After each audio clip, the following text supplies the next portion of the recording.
from the very first lockdown. So we looked at it, how can engineers come in to help the community and reduce the spread of the virus, that's coronavirus. So we came up with this project, the hands-free door opening system, simply meaning you do not have to touch the door.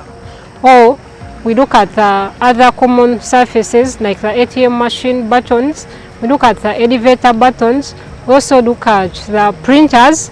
So you do not have to touch these buttons all the time, because we assume at the end of the day very many people have touched these places, so there is a lot of exposure to the virus. So we have a hook that helps you grip onto the door and you open, or you have this other end that helps you press on the buttons. So that means it's reducing the exposure to touching these surfaces that are highly contaminated with the virus. Could also use an option of attaching this to the door handle so that you use your elbow to open.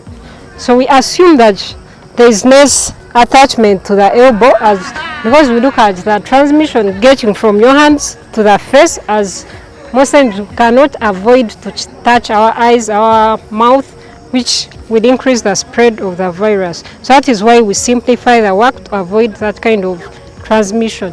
The tools we used, the materials we used to make these tools include acrylic, wood, and metal. For acrylic and wood, we used laser cutting. We also used 3D printing, and we also used metal cutting. The easiest method that we used was laser cutting. It was easier to cut these materials using 2D.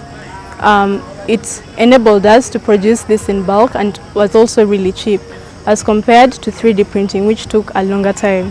Metal cutting was also not favorable because it was hard to cut these tools in a very thin material. We mainly focused on acrylic because it's easy to fabricate, and also unlike wood, it's stronger. And also while using 3D printing, the material made from 3D printing is very porous, and therefore it would keep the germs and it would be very hard to sanitize. So therefore we decided to settle down for acrylic.